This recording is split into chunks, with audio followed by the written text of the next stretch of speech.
আজকে আমি ওয়ার্ড অফিসে ছিলাম, ওয়ার্ডের প্রতিদিনের কাজের মধ্যে ছিলাম। তারপরে আমাদের পাড়ার সকল নেতৃত্বরা বিজেপি নেতৃত্বরা এসছেন। তারা প্রথম ভুল আমাদের এখানে আমাদের মমতা ব্যানার্জি ছবিটা ছিল, এটা আমার একটা ভুল, এটা আমার জানা ছিল না। আমি বললাম ঠিক আছে, এটাকে আমি সংশোধন করে নিচ্ছি।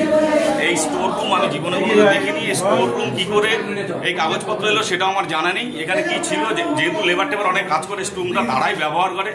আর এইসব কাগজপত্র যা এখানে এর আগে বিগত কাউন্সিলর আমলে অনেক আলমারি ছিল, এখানকার সব পাবলিকই যখনই পরিষেবা আসতো তারা দেখেছে এই আলমারির উপরে আমার কাগজপত্র রয়েছে। সেই আলমারি এখন খোলার পরে দেখা গেল এই বিগত দিনে কোনো হয়তো আধার কার্ড ভোটার কার্ডে কী আছে জানি না, কিছু ভোটার কার্ড আমাদের আমরা সুবিধার্থে মানুষ যখন ইয়েতে যায় আর কি পোস্ট অফিসে, সেখানে তারা পোস্ট অফিসের লোক পায় না, তাদের বলে যায় ঠিক আছে আমাদের এখানে তো ওয়ার্ডে আসে, হয়তো দু চারটে কার্ড আমরা পৌঁছতে পারি না, আমরা কিনতে পারিনি।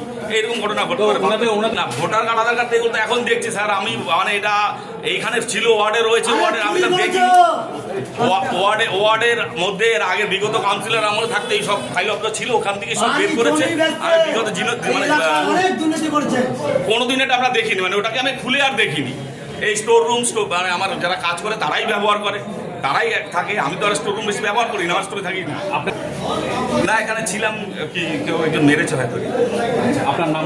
আমার নাম শ্যামল। আমি কোন ওয়ার্ডের কাউন্সিলর? আমি 6 নম্বর ওয়ার্ডের কাউন্সিলর। এই ঘটনাটা কোথায় ঘটেছে? এটা আমার ওয়ার্ড অফিসের মধ্যে। এই ওয়ার্ড অফিসের মধ্যে সেটা কত নম্বর ওয়ার্ড? 6 নম্বর। কোন পৌরসভা? কল্যাণী।